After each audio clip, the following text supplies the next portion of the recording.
Welcome back. I hope that you enjoyed the introduction to all the sacred things. I hope that you've enjoyed the notes. This is module 2. This is part 2 of the phases of a woman's life, the stages of a woman's life, however you want to put it. We covered my story in the introduction, and we also covered what it's like to be a little girl, like all the attributes of being a small, vulnerable, beautiful female, and what we need to hold on to and what we need to go back to. So we're going to move on to phase 2, stage 2. This is the longest phase in a woman's life. Let's say if you live to be in your 90s, you probably will spend the biggest chunk of your time in this phase of life. And it's beautiful, like everything else is. But I've noticed when we start to move from girlhood into the next stage of life towards womanhood, the question on our minds a lot is, am I too much? Or am I enough? And I feel like when we're little girls, we're forming some of those ideas, but at this stage of, and I don't want to give it a year date, but obviously as we start puberty and our bodies start to change, we're being beckoned towards more womanhood. And if you look hundreds of years ago, by the time that we started our menstrual cycles, we were married soon after. And so a lot of the things that we are faced with right now, with women being single sometimes into their 30s and not really even starting their family till their mid-30s. The biology, however, is still back 200 years ago. And so it is causing some issues that are very real that women are facing. But the stage 2 of a woman is the lover is introduced. And if you know the things I teach on, if you've ever been in any of my classes or seen any of my podcasts, you know that I am 100% pro male and 100% pro female. There's nothing in me that sees one sex as better than the other or one gender more powerful. They're just different and they're beautiful in their own ways, and they were designed to work together. And so that is my whole heart behind this. But the lover comes out in us when we start to develop into womanhood. And what this brings out in us is a deep desire to be loved. And it's different than parental love. It's different. I have a wonderful father. I can't complain about the way that I was raised. My dad was what a father should be. He was a great provider. He was a great protector. He had 3 daughters, and it was really hard for him. He used to say to us all the time, like, I know how men think. You have to trust me. And we didn't believe him. Turns out he was right about a lot of things, about everything. Dad, you're right about everything. But this lover comes out that goes beyond our parents or our siblings or our peers. It's this deep desire. And with that is this sexual awareness that's always there. But with hormones and with age, it starts to take on a whole new form. And it's completely normal. It is how God designed us. It is how our bodies work. As soon as we start moving into puberty, we start having stronger sexual feelings than we did before. Completely normal. This is often, of course, shamed in Christian culture, that you're basically not supposed to ever have any thoughts, feelings, or emotions about sex until the day you get married, and then you're supposed to be just know exactly what to do and be in touch with it. Completely unrealistic. We'll cover that in much more detail in a module I'll do called Kingdom Sexuality, which deals with all of the purity movement that I was a part of. I even taught in. It's funny when you get older, you look back and go, "Whoa, I believed it at the time." But I still believe that our bodies are very sacred, and that there is something to protecting it and acknowledging the fact that whatever we do with our bodies is going to affect the rest of us, and you can't separate it. I'm sorry, I just don't think that you can separate a woman's body from her soul or her spirit or her heart. It's all connected, and it's going to affect us, and so we get to decide how we want to manage that. But this lover comes fully alive, and it's this desire to fall in love, but it's also this desire for lasting, meaningful relationships. And I do believe we were created for that. And it is a deep desire within us. And the times in my life that I have not had a deep, intimate relationship, I've missed it. Now, on my second marriage, and having gone through all the things that I've gone through, I'm so appreciative of it, and I treat it with so much respect, and I'm so much more aware of my husband and his needs and what he brings out in me and the beauty of our intimacy than I was obviously when I was a really young woman. I didn't understand the whole of it. And now that I've experienced it, I would really miss it if it weren't there, because I do believe that we were designed for intimacy with God, and we were designed for intimacy with other humans. And whenever people say to me, I'm just looking for community and people to do life with, I'm like, no, you're not. That's everywhere. Everybody has that. You can go to the grocery store, you have community. You can go to the car wash and there's community. You wave to people, you say, that's all community is. It's just people kind of living in the same general area. We move from community to tribe and then into family and then into intimacy. And it doesn't have anything to do with biology. I mean, I've raised 3 children that are not my biological children. My heart does not know the difference. Our family is who we treasure most and who is most sacred to us. And then there's this intimate relationship that we really crave with other human beings. And it's rare and it's precious and it's sacred and it is beautiful. Until that is realized on some level, I do feel like there's a longing in all of us. And I feel like this starts to come alive more as we grow into womanhood. And with that comes the desire for sex. And we start craving that and looking for fulfillment in that when we're very young, before we know really exactly what to do with it or how sacred it is. And the damage that can be done by this craving for intimacy and this wanting of the sexual side of our life is it can lead us to places we don't want to go. And I've never, ever, ever sat with anyone who's looked me in the eye and said pornography was the best thing that's ever happened to me. I'm so glad I had it, and I want my kids exposed to it as soon as possible. I have only personally seen the stories of people that have opened that door and been sucked into a world that they never wanted to be in and had a really hard time getting out. And it destroyed the idea of intimacy. It warped the idea of what sex is, and they've had to relearn what God's actual plan for that was. So these desires that come up in us are normal and natural and real, but it doesn't mean that we can be frivolous with them. We still have to be protective of these things. So this lover in us, which, by the way, good news for you if you're young, it only gets stronger as you get older. It only gets better. I'm sorry there is so much press, for lack of a better word, out there that really criticizes everything about getting older. If you stay on this journey and you continue to grow, you continue to stay connected to the Father, and your heart and your soul and your mind and your body, and you realize they're all working together, they're all part of the same bigger picture, and you are caring for and honoring every part of that, the payoff is amazing. I'm not saying I haven't made huge mistakes. I'm not saying I don't have any regrets. I'm not saying that I didn't do things out of immaturity that I look back on now. I'm saying the overall picture of continuing to climb in this lover side of you, it goes way beyond sex. It is like, you just can't even believe the flavors of food sometimes. Like, that's the lover in you. And it's like, I'm sorry if this offends anyone, but I love red wine. I mean, I love it. It is a joy. I don't drink it every day. I don't drink it all day. But when I do, I really try to find the notes in the wine. And I love my sex life. I love all aspects of this. But all those things I have appreciated more as I've gotten older. It doesn't dull down. It becomes even more precious and more sacred. So out of this lover comes the mothering. I think a lot of us are born with this innate need to nurture. And I do think it's stronger in females than it is in males. It's just what I've experienced in my own life. And I loved having baby dolls because it gave me something to nurture. My daughters never wanted to play with baby dolls. That was not their thing at all. But they are very nurturing people. This mother side of us comes out no matter what.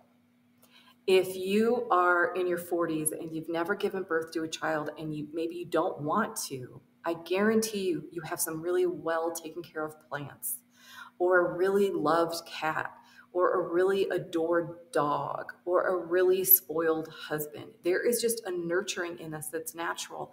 And the beauty of it is it goes way beyond physically giving birth.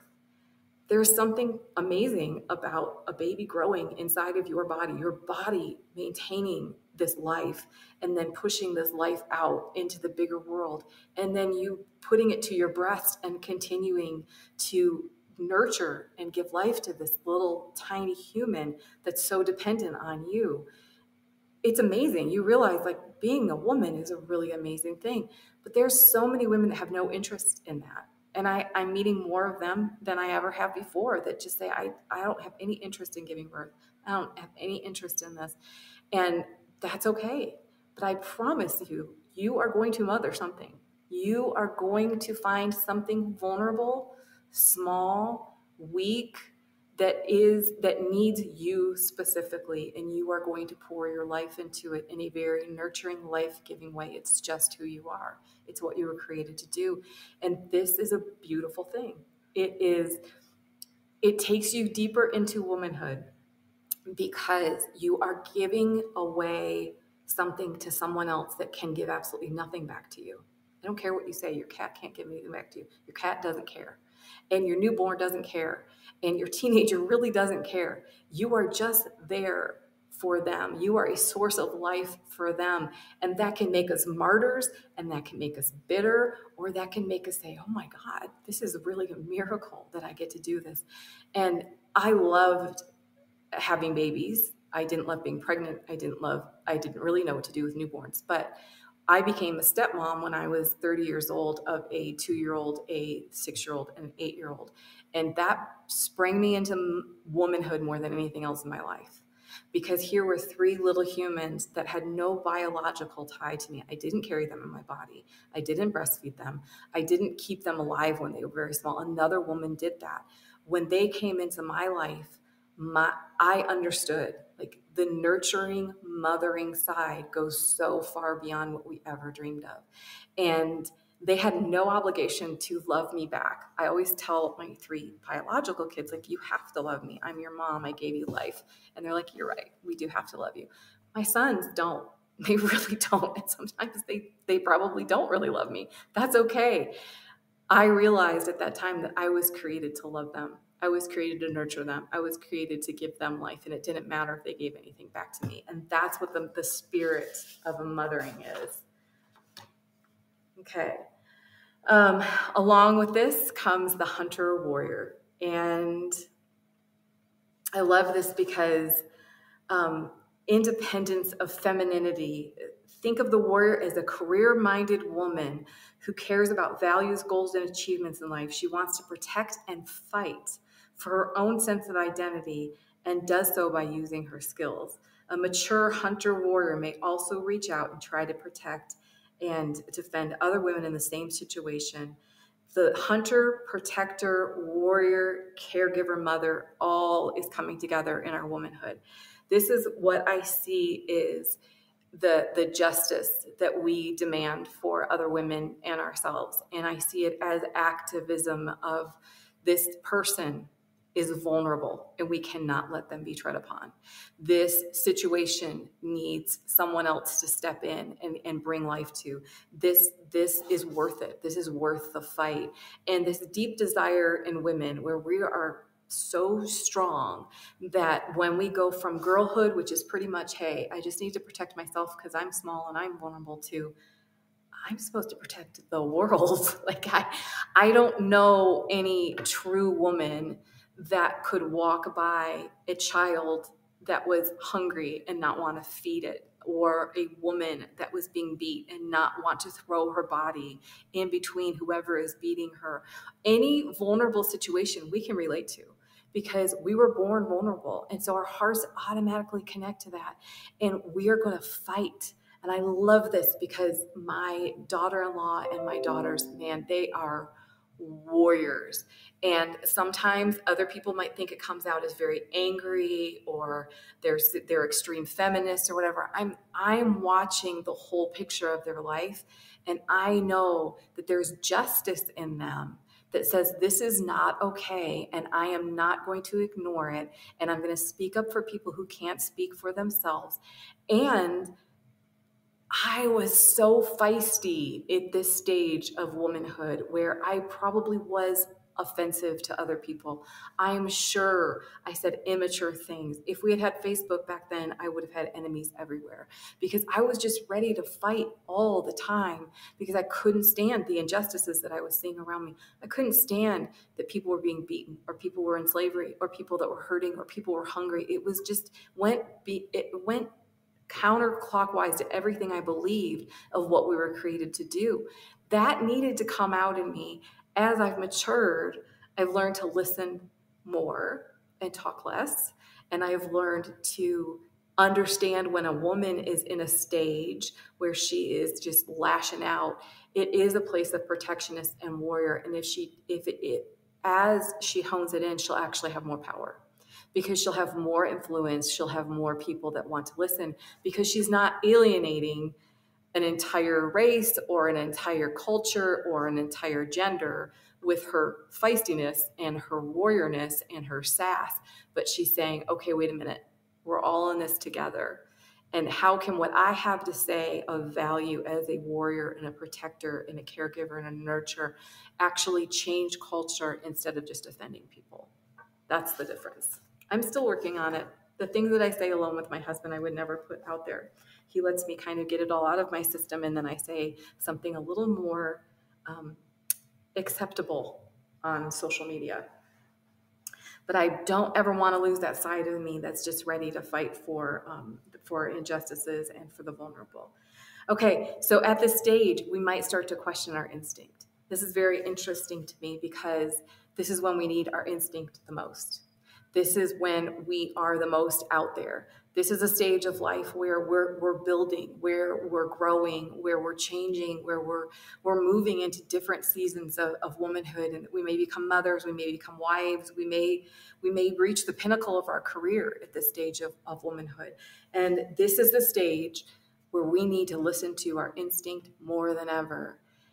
And because of the messaging, because of other people's voices, because a lot of times in my situation, religion, which what I mean by religion is rules that override the voice of God, and the focus on right and wrong rather than life and death, and the focus on performance and not really being authentic and being able to transform other people's lives while you're being transformed, but ruling over, judging, and controlling is what I mean by religion.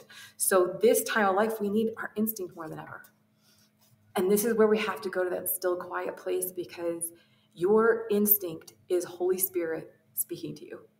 You've always heard it. You'll always hear it. It's significant.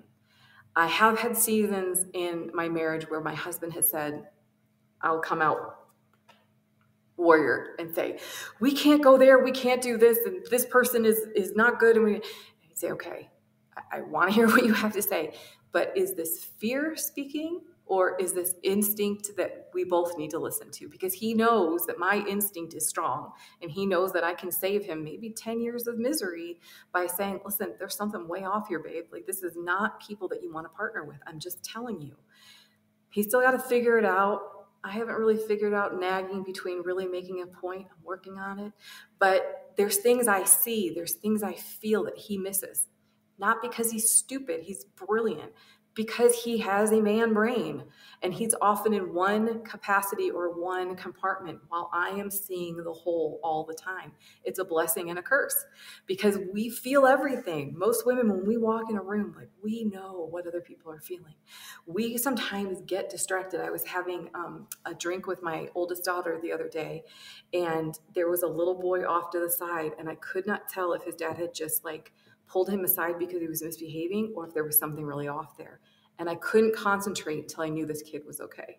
Turned out his dad was just taking him for a walk to get him away from the table, to kind of give him a breather, and they were laughing and playing, and I was okay.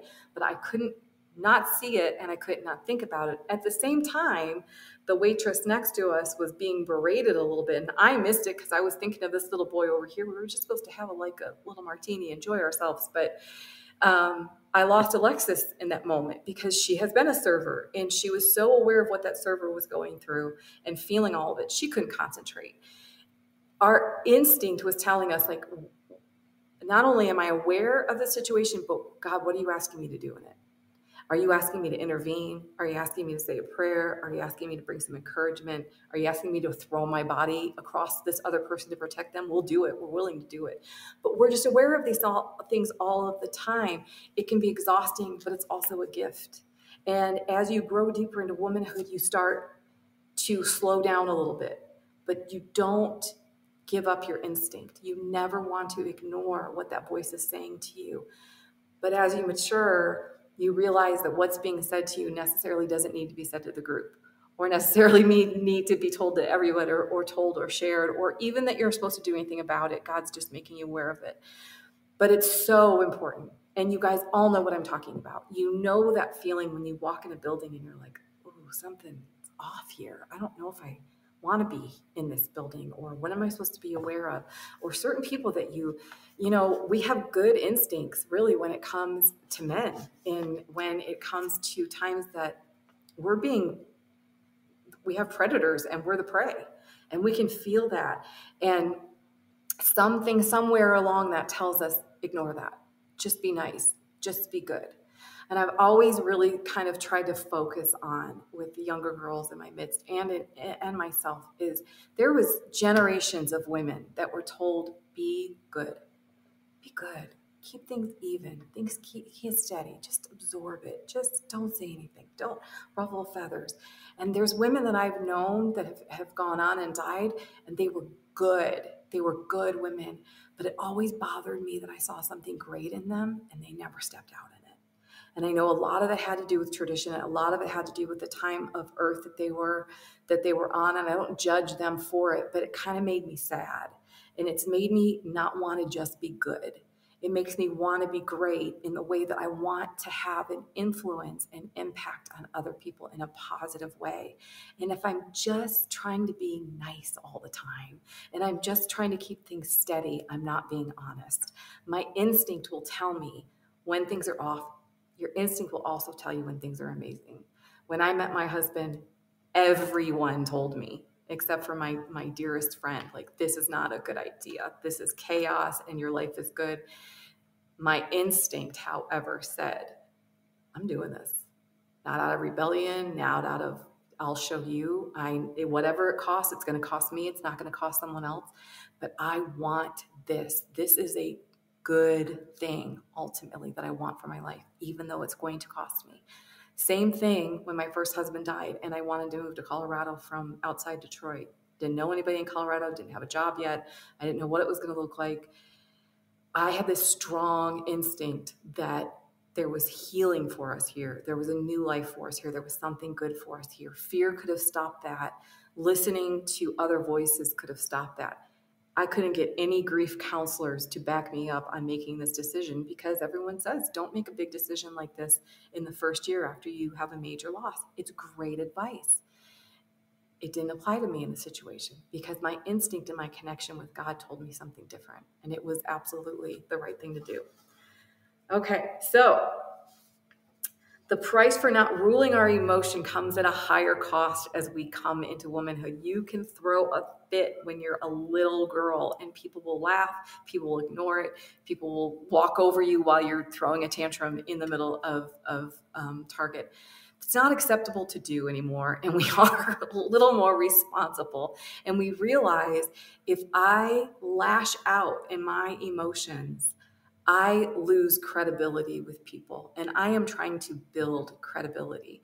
So this is a stage in our life where, as we mature, we still have all the emotions. We still have all the feelings. There are times I want to throw a tantrum. Believe me, I do. That's why I take up boxing occasionally, because that's my way of throwing a tantrum without hurting anyone. That's what we start to realize, is throwing tantrums or not ruling our emotions or letting our emotions rule us hurt our relationships, hurt us, and make people question our integrity.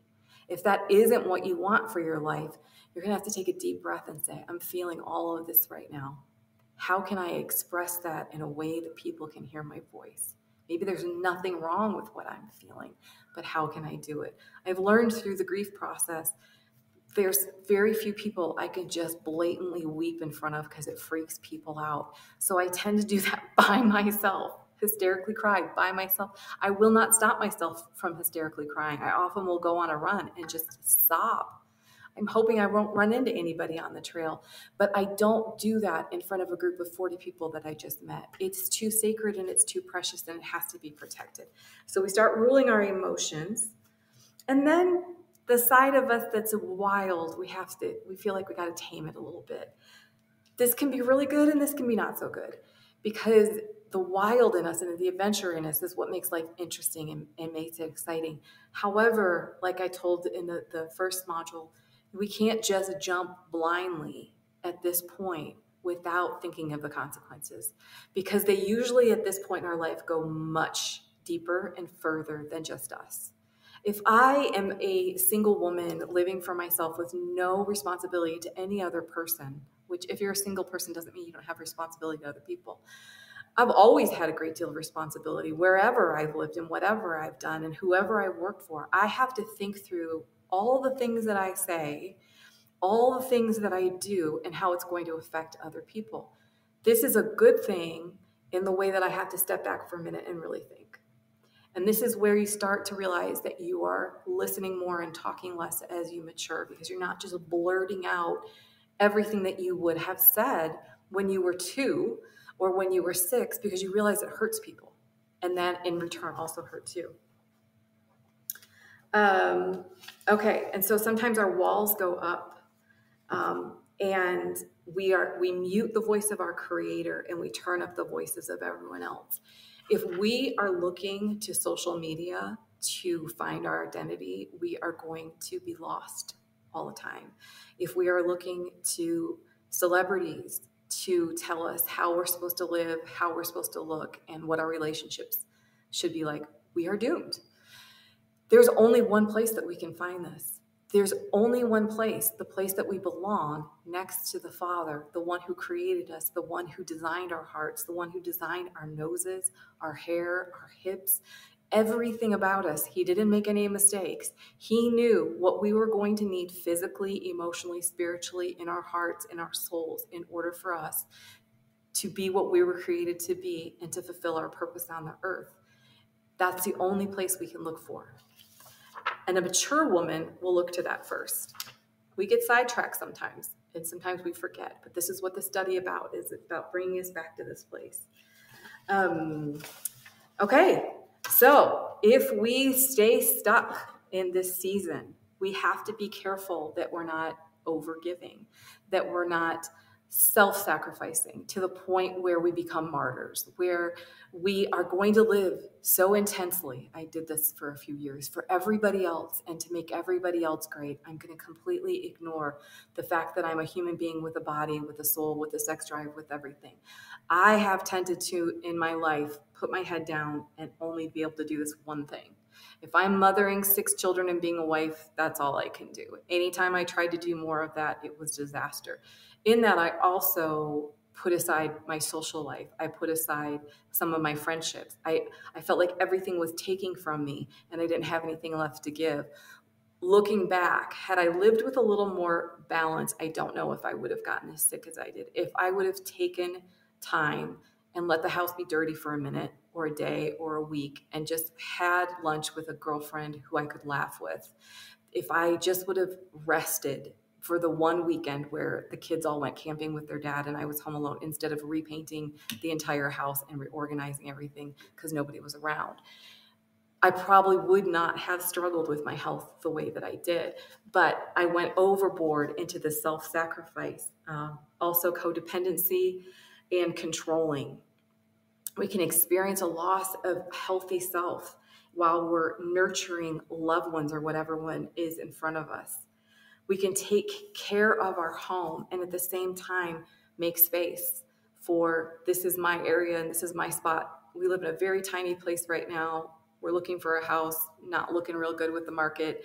But I've gone ahead and just kind of carved out this place. It's literally about 4 feet by 3 feet in the corner of my bedroom. And it just looks like me. It smells like me. That's where I do all my writing. That's where I put my teacups. That's where I have my conversations. That's where I laugh. That's just my space. It's different than the kitchen. It's different than my bed. It's different than everything else. I don't really worry about it too much. Clean it up every once in a while and fold up some blankets.